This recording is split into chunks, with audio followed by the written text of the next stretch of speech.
Hello നമസ്കാരം. മഴ തോരും മുമ്പിട്ട് വരാനിരിക്കുന്ന ഒരു സൂപ്പർ സ്റ്റോറിയാണ് പറയാൻ പോകുന്നത് കേട്ടോ.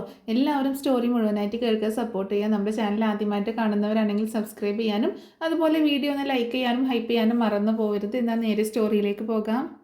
അങ്ങനെ രോഹിത്തിൻ്റെ ഹരിയുടെയൊക്കെ ഈ റേപ്പ് കേസിൻ്റെ സംഭവങ്ങളൊക്കെ അറിഞ്ഞിട്ട് ഗംഗാധരൻ മേനോൻ നാട്ടിൽ വരുന്നുണ്ട്. ശിവനും രാജീവനും കൂടിയിട്ട് ഗംഗാധരനെ നാട്ടിൽ വിളിച്ചു വരുത്തുകയാണ് ചെയ്യുന്നത് കേട്ടോ.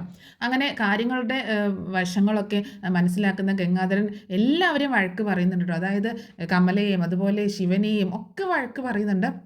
എന്താണെങ്കിലും നിങ്ങളുടെയൊക്കെ പിടിപ്പുകേട് കൊണ്ടാണ് എന്ന് പറഞ്ഞിട്ടാണ് വഴക്ക് പറയുന്നത്. പിന്നെയാണെങ്കിൽ നേരെ പോകുന്നത് വൈജയെ കാണാനാണ്. വൈജ എന്താണെങ്കിലും ഹോസ്പിറ്റലിൽ തന്നെ കിടക്കുകയാണല്ലോ. അങ്ങനെ ഗംഗേട്ടനെ കാണുമ്പോൾ തന്നെ വൈജ പൊട്ടിക്കരിയാണ്. ഗംഗേട്ട എൻ്റെ മോൻ ഒരു തെറ്റും ചെയ്തിട്ടില്ല ഗംഗേട്ട എന്നൊക്കെ പറയട്ടോ. അപ്പോൾ ആ സമയത്ത് മിണ്ടരുത് നീ എന്ന് പറഞ്ഞുകൊണ്ട് ദേഷ്യപ്പെട്ടുകൊണ്ട് സംസാരിക്കുകയാണ് ഗംഗാധരൻ.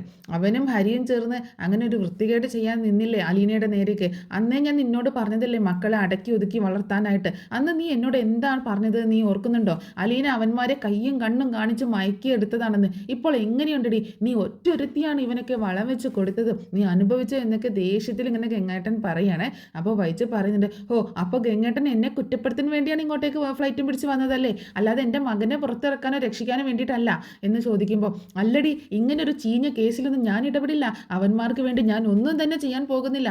ഒരു പെൺകുട്ടിയോട് ഇങ്ങനെയൊക്കെ ഒരു ചതി ചെയ്ത അവന്മാർ അവിടെ കിടന്ന് നരകിക്കട്ടെ, അനുഭവിക്കട്ടെ എന്നൊക്കെ ദേഷ്യത്തോട് കൂടിയിട്ട് പറയണേ ഗംഗേട്ടൻ. അപ്പോൾ വൈജയ് പറയുന്നുണ്ട്, എല്ലാത്തിനും കാരണം ആ അലീന ഒരൊറ്റ ആളാണ്, ഒറ്റ ഒരുത്തിയാണ്. അവളെ എന്ന് എൻ്റെ കുടുംബത്തിൽ കയറി വന്നു അന്ന് തൊട്ട് കുടുംബത്തിൽ പ്രശ്നങ്ങൾ മാത്രമേ ഉള്ളൂ.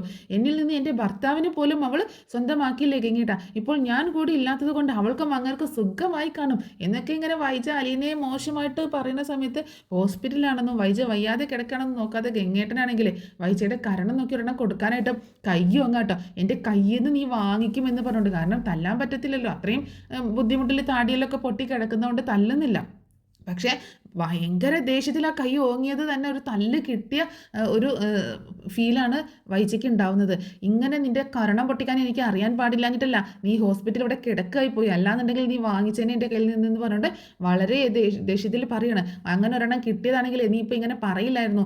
നാണമുണ്ടോടി നശിച്ചവളെ നിനക്ക്, നിൻ്റെ മകളുടെ പ്രായമുള്ള ആ പെൺകൊച്ചിനെയും ബാലചന്ദ്രനെയും വെച്ച് ഇങ്ങനെയൊക്കെ ഇല്ലാക്കാതെ പറയാനായിട്ട്. ഒന്ന് നീ ഓർത്തോ വൈജയ്, 23 വർഷം മുൻപ് ആ ഒരു മകളുടെ പ്രായമാണ് അലീനയ്ക്ക്. 23 വർഷം മുൻപ് നീ ഒരു പെൺകുഞ്ഞിനെ പ്രസവിച്ചിരുന്നു. ആ കുഞ്ഞിൻ്റെ പ്രായമാണ് അലീനയ്ക്ക്. അന്ന് നിന്റെ കുഞ്ഞ് ജീവനോടെ ഉണ്ടായിരുന്നെങ്കിൽ ഇപ്പോൾ അലീനയുടെ പ്രായമായിരിക്കും. അന്നേരം വൈജ അവിടെ നിറഞ്ഞ കണ്ണുകളോടെ ഗംഗാധരമേനോനെ തുറച്ചു നോക്കിയിട്ട് ചോദിക്കണേ, നിങ്ങൾ എന്നെ തല്ലാൻ കൈ ഓങ്ങിയല്ലേ ഗംഗേട്ടാ? നിങ്ങൾ ആ തല്ലാൻ ഓങ്ങിയ കൈ ഉണ്ടല്ലോ എനിക്ക് കവളത്ത് അടി കൊണ്ടതുപോലെ തന്നെയാണ്. ആ നാശം പിടിച്ചവളെ പറഞ്ഞപ്പോഴല്ലേ നിങ്ങൾക്ക് പൊള്ളിയത്. അവളെ പറയുമ്പോൾ നിങ്ങൾക്കും ബാലചന്ദ്രനും രാജീവേട്ടനും ശിവേട്ടനും ഒക്കെ പൊള്ളുന്നുണ്ടല്ലോ ഗംഗേട്ടാ. അതെന്താണെന്ന് എനിക്ക് മനസ്സിലാവാത്തത്. നിങ്ങൾക്കൊക്കെ എന്നേക്കാൾ വലുത് ആ അലീനയാണെന്ന് എനിക്ക് ബോധ്യമായി. ശിവേട്ടനും രാജീവേട്ടനും ഒക്കെ എത്ര പെട്ടെന്നാണ് മാറ്റമുണ്ടായത്. നിങ്ങളെല്ലാവരും എന്നിൽ നിന്നും വലുതും മറച്ചു വെക്കുന്നുണ്ടോ എന്നൊക്കെ വൈജ ഇങ്ങനെ ചോദിക്കുകയാണ്. ആ സമയത്ത് ഗംഗാധരൻ മേനോൻ ഒന്ന് അടിപതറി പോകുന്നുണ്ട്. എന്നിട്ട് പറയണേ, ഞങ്ങൾ എന്ത് മറച്ചു വെക്കാനാണ് വൈജയ്? ഞങ്ങൾ എന്തിന് അലീനയെ ശത്രുവായിട്ട് കാണണം? അവൾ എന്തായാലും ഞങ്ങൾക്ക് ആർക്കും ഒരു ദ്രോഹവും ചെയ്തിട്ടില്ല. നിന്റെ മക്കളെ പോലും അവൾ ഇപ്പോൾ അത്ര നന്നായിട്ടല്ലേ നോക്കുന്നത്. വേറെ വല്ലവരുമാണെങ്കിൽ നാണക്കേട് കാരണം ഇപ്പോൾ പോയിട്ടുണ്ടാകും എന്നൊക്കെ പറയണേ ഗംഗേട്ടൻ. അവളെ നോക്കണ്ട, എൻ്റെ മക്കളെ നോക്കാനുണ്ടല്ലോ എനിക്കറിയാമേ. അവളാണോ എൻ്റെ മക്കളെ നോക്കുന്നത്? ഞാൻ ഈ കിടപ്പിലാണെങ്കിലും മറ്റൊരു സെർവൻറ്റിനെ വെച്ച് അവരുടെ കാര്യങ്ങളൊക്കെ നന്നായിട്ട് നോക്കാൻ എനിക്കറിയാം ഗംഗേട്ട. എന്തായാലും ഞാനൊന്ന് എഴുന്നേൽക്കട്ടെ. അതുവരെയുള്ളൂ അവളുടെ അവിടുത്തെ ജീവിതം. അത് കഴിഞ്ഞാൽ അവളെ കൊന്നിട്ടാണെങ്കിലും ഞാൻ അവളെ പുറത്താക്കിയിരിക്കും. നിന്നെ ഒന്നും പറഞ്ഞിട്ട് കാര്യമില്ലടി. കുറച്ച് കഴിഞ്ഞാൽ അലീനയോട് ചെയ്തതിനൊക്കെ നീ പശ്ചാത്തപിക്കേണ്ടി വരും എന്നൊക്കെ ഗംഗേട്ടൻ പറഞ്ഞ് അവിടെ നിന്ന് അങ്ങനെ പോവാണ്. അങ്ങനെ ഗംഗാധര മേനോൻ നേരെ പോകുന്നത് കൊല്ലപ്പള്ളിയിലേക്കാണ് പോകുന്നത്. നമ്മുടെ ശിവേട്ടൻ്റെയും കമലയുടെ ഒക്കെ അടുത്തേക്കാണ് പോകുന്നത്. ഗംഗേട്ടനെ കണ്ട് ശിവശങ്കരൻ ചോദിക്കുന്നുണ്ട്, ഗംഗേട്ടൻ എപ്പോഴാണ് എത്തിയത് എന്നൊക്കെ ചോദിക്കുമ്പോൾ, ഞാൻ വന്നിട്ട് കുറച്ച് സമയമായി. എയർപോർട്ടിൽ നിന്ന് നേരെ വൈജയുടെ അടുത്തേക്കാണ് പോയത്. ഹരിയുടെയും രോഹിത്തിൻ്റെയും വിലാസങ്ങളൊക്കെ അറിഞ്ഞിട്ടാണ് ഞാൻ ഇപ്പോൾ ഇങ്ങോട്ടേക്ക് വന്നത്. അപ്പോൾ ശിവശങ്കരൻ ചോദിക്കുന്നുണ്ട്, ഗംഗേട്ടൻ എങ്ങനെ അറിഞ്ഞു? അറിയാതിരിക്കാൻ ഇതെന്താണോ ചെറിയ കാര്യമാണോ? നിങ്ങളുടെ മക്കളെല്ലാം ചേർന്ന് ഒരു പെൺകുട്ടിയെ റേപ്പ് ചെയ്തില്ലേ, ബലാത്സംഗം ചെയ്തില്ലേ? അത്രയ്ക്ക് ചെറിയ കാര്യമാണോ അത്? നാണമുണ്ടല്ലോ ഇങ്ങനെ ഇതുപോലെ ഒരെണ്ണത്തിനെ വളർത്താനായിട്ട് എന്നൊക്കെ ദേഷ്യപ്പെട്ടുകൊണ്ട് വളരെ ദേഷ്യത്തിലാണ് ഗംഗാധരമേനോൻ രീതിയിലാണ് സംസാരിക്കുന്നത്. അപ്പോൾ ആർക്കും ഒന്നും മിണ്ടാൻ പോലും പറ്റാതെ, തല പോലും പൊക്കാൻ പറ്റാതെ തല താഴ്ത്തിയിരിക്കുകയാണ്. എന്നാലും കമല അങ്ങോട്ടേക്ക് വരുന്നുണ്ട്. ശിവശങ്കരമേനോൻ ഇങ്ങനെ ശിവശങ്കരമേനോട് ഗംഗാധരൻ ഇങ്ങനെ ദേഷ്യപ്പെട്ടുകൊണ്ട് നിൽക്കുന്ന അതൊക്കെ കേട്ടിട്ടാണ് വരുന്നത്. അപ്പോൾ ഗംഗേട്ടനെ കണ്ടപ്പോൾ കമല ചോദിക്കും, ഗംഗേട്ട എൻ്റെ മകൻ അവൻ ഒരു തെറ്റും ചെയ്തിട്ടില്ല ഗംഗേട്ട, എല്ലാത്തിനും കാരണം വൈജയൻ്റെ മകൻ രോഹിത്താണ്, അവനാണ് എൻ്റെ മകനെയും കൂടെ ഇങ്ങനെ ആക്കിയത്. നിർത്തിടി, നീ ഒരു അക്ഷരം പോലും മിണ്ടിപ്പോകരുത്. എൻ്റെ അനിയൻ്റെ ഭാര്യയാണെന്നൊന്നും ഞാൻ നോക്കില്ല. നീ ഒരുത്തിയാണ് അവനെ ഇങ്ങനെ ആക്കിയത്. ആ അലീനയോട് ഇങ്ങനെ ചെയ്തപ്പോൾ തന്നെ ഞാൻ പറഞ്ഞതല്ലേ കമലയോട് അവനെ ഒന്ന് അടക്കി നിർത്താനായിട്ട്. അന്ന് നിങ്ങൾ അപ്പോൾ അലീനയെ കുറ്റം പറഞ്ഞു, അവൾ ഹരിയെയും രോഹിത്തിനെയും വശീകരിച്ചതാണെന്ന് നിങ്ങൾ പറഞ്ഞത്, അങ്ങനെയല്ലേ പറഞ്ഞത് എന്നൊക്കെ ദേഷ്യത്തിൽ പൊട്ടിത്തെറിച്ച് ഗംഗേട്ടൻ ഇങ്ങനെ ചോദിക്കണം. കമലയാണെങ്കിൽ വാ തുറക്കുന്നില്ല കേട്ടോ. ഗംഗേട്ടൻ്റെ ഈ പെരുമാറ്റമൊക്കെ കണ്ടാകെ കണ്ണ് മഴിച്ച് നിൽക്കണം കമല. അപ്പോൾ ശിവശങ്കരൻ പറയുന്നുണ്ട്, എന്ത് ചെയ്യാനാണ് ഗംഗേട്ട, എൻ്റെ മകനായി പോയില്ലേ, അവനെ എനിക്ക് കൈവിടാൻ പറ്റുമെന്ന് ചോദിക്കുമ്പോൾ, ഓഹോ അപ്പോൾ എന്ത് ചെയ്യാനാണ് ശിവ നിന്റെ തീരുമാനം എന്ന് ചോദിക്കണം. അപ്പോൾ അവനെ ഇനിയും പുറത്തിറക്കി മറ്റു പെൺകുട്ടികളുടെ കൂടെ ഭാവി തുലയ്ക്കാനാണോ എന്നൊക്കെ ഗംഗേട്ടൻ വളരെ ദേഷ്യത്തിൽ ഇങ്ങനെ ചോദിക്കുമ്പോൾ കമല പറയുന്നുണ്ട്, ഇല്ല ഗംഗേട്ട, അവൻ ഇനി തെറ്റായ വഴിക്കൊന്നും പോകത്തില്ല, ഇത് അവനൊരു അബദ്ധം പറ്റിപ്പോയതാ. ഗംഗേട്ടൻ വിചാരിച്ചാൽ ഹരിയെ ഇറക്കാനായിട്ട് പറ്റും. ഇല്ല കമലെ, നിങ്ങളുടെ മകനെ ഞാൻ ഒരിക്കലും പുറത്ത് കൊണ്ടുവരില്ല, അവൻ അവിടെ കിടക്കട്ടെ. ഇങ്ങനത്തെ ചീഞ്ഞ കേസിന് എൻ്റെ ഭാഗത്തു നിന്ന് തന്നെ യാതൊന്നും തന്നെ പ്രതീക്ഷിക്കേണ്ട ആവശ്യമില്ല. അങ്ങനെ ഇത് തന്നെ ഞാൻ വൈജിയോടും പറഞ്ഞിട്ടാണ് വന്നത് എന്നൊക്കെ മുഖത്തടിച്ച പോലെ തന്നെ ഗംഗേട്ടൻ പറയട്ടെ. പിന്നീട് ശിവശങ്കരൻ പറയുന്നുണ്ട്, കമലെ ഗംഗേട്ടൻ ഒരുപാട് യാത്ര ചെയ്തു വന്നതല്ലേ, നീ പോയിട്ട് ഒരു ചായ ഇട്ടുകൊണ്ട് വാ എന്നൊക്കെ പറയുമ്പോൾ വലിയ താല്പര്യമില്ലാത്ത മട്ടിൽ കമല അങ്ങോട്ട് കിച്ചണിലേക്ക് പോവുകയാണ്. അന്നേരം ശിവേട്ടൻ ചോദിക്കുന്നുണ്ട്, ഗംഗേട്ട വൈജിയുടെ അടുത്ത് പോയിട്ട് എന്താവാൻ, അവളുടെ ആ സ്വഭാവത്തിൽ ഇപ്പോഴൊരു മാറ്റമില്ലല്ലോ ശിവ, അവൾ എന്തൊക്കെയാണ് പറഞ്ഞുകൊണ്ടിരിക്കുന്നത്. അവൾ നന്നാവില്ല ഗംഗേട്ട, ഇന്നലെ ഞാനും രാജിയും അവളെ പോയി കണ്ടിരുന്നു, ആ അലീനയാണ് അവളുടെ പ്രശ്നം, രോഹിത് ജയിലിലാവാൻ കാരണം പോലും അലീനയാണെന്നാണ് അവൾ പറയുന്നത്. അപ്പോൾ ഗംഗേട്ടൻ പറയുന്നുണ്ട്, ചില സമയത്ത് അവളുടെ സംസാരമൊക്കെ കേൾക്കുമ്പോൾ സത്യങ്ങൾ അങ്ങ് തുറന്ന് പറയാനാണ് എനിക്ക് തോന്നാറ് എന്നൊക്കെ പറയുമ്പോൾ കമല അവിടേക്ക് ചായ ആയിട്ട് വരികയായിരിക്കട്ടെ.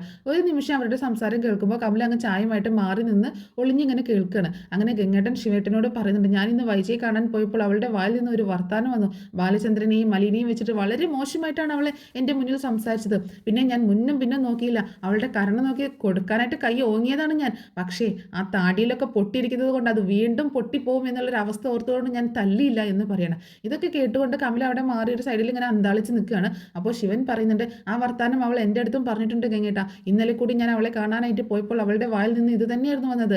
അവൾ അറിയുന്നില്ലല്ലോ അവളുടെ സ്വന്തം മകളാണ് അലീന എന്ന്. 23 വർഷം മുൻപ് ഗംഗേട്ടൻ്റെ കൂടെ ജോലി ചെയ്ത സ്റ്റാൻലിന് അവൾക്ക് ജനിച്ച പെൺകുഞ്ഞ് മരിച്ചു എന്നല്ലേ നമ്മൾ അവളെ പറഞ്ഞു വിശ്വസിപ്പിച്ചത്. എന്നാൽ ഇപ്പോൾ തോന്നുന്നു അത് വേണ്ടായിരുന്നത്. അവളുടെ ചില സമയത്ത് സംസാരം കേൾക്കുമ്പോൾ സത്യങ്ങളൊക്കെ അവളോട് തുറന്ന് പറയാനാണ് ഗംഗേട്ട എനിക്ക് തോന്നാറ് എന്നിങ്ങനെ പറയണം. ഇതൊക്കെ ശിവശങ്കരൻ ഇങ്ങനെ പറയുമ്പോൾ കമല ആകെ ഞെട്ടിത്തരിച്ച് എല്ലാം കേട്ടുകൊണ്ട് അവിടെ ഒരു സൈഡിൽ നിൽക്കുകയായിരിക്കും കേട്ടോ.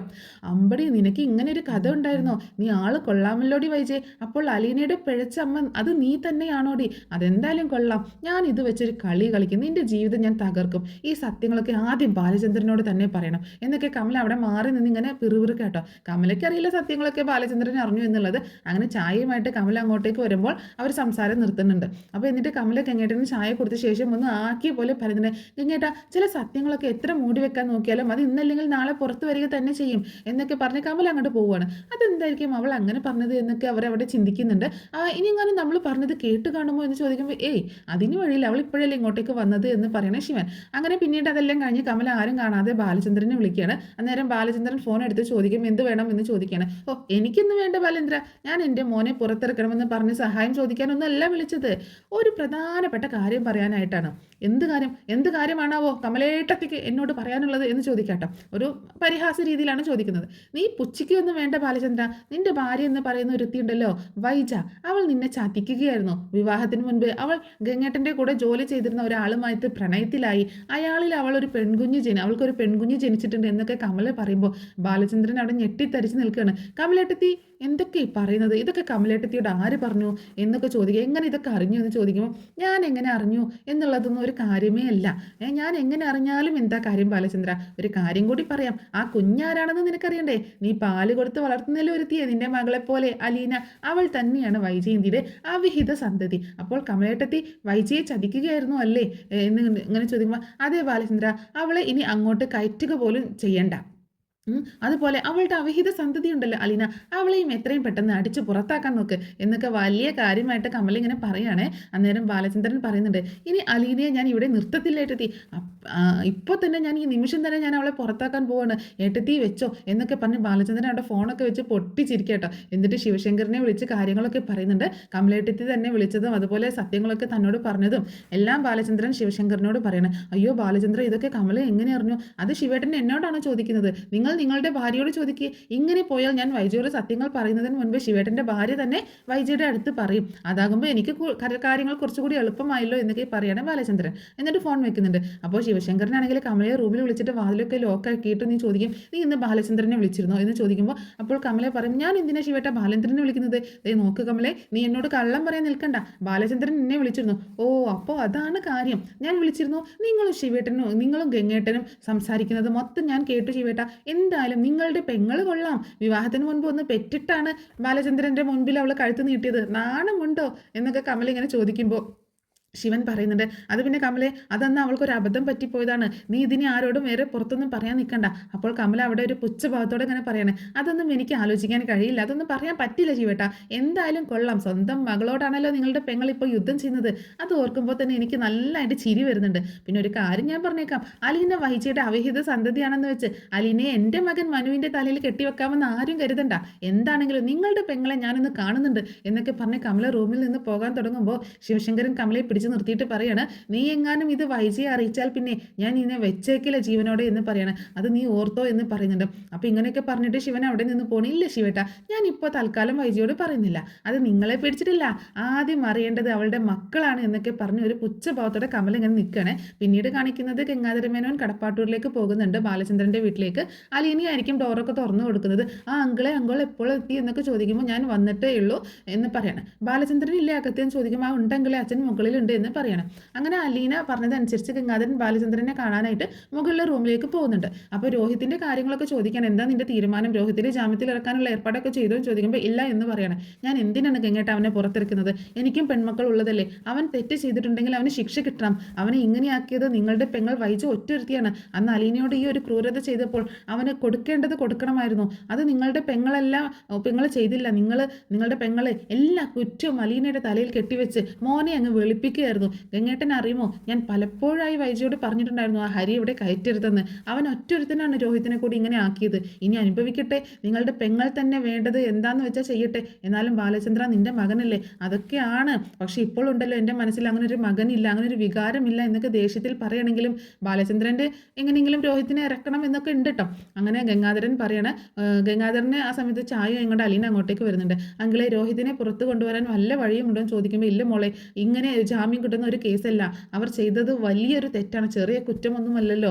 അപ്പോൾ അലീന പറയുന്നുണ്ട്, രോഹിത് അങ്ങനെ ഒരു തെറ്റ് ചെയ്യുമെന്ന് എനിക്ക് തോന്നുന്നില്ല അങ്കിളെ, ഞാനൊന്ന് തുറച്ചു നോക്കിയാൽ പോലും അവൻ്റെ കണ്ണിലുള്ള പേടി ഞാൻ പലപ്പോഴായിട്ട് കാണാറുണ്ട്, എന്തോ ഒരു ചതി നടന്നതുപോലെയാണ് അങ്കിളെ എനിക്ക് ഫീൽ ചെയ്യുന്നത്.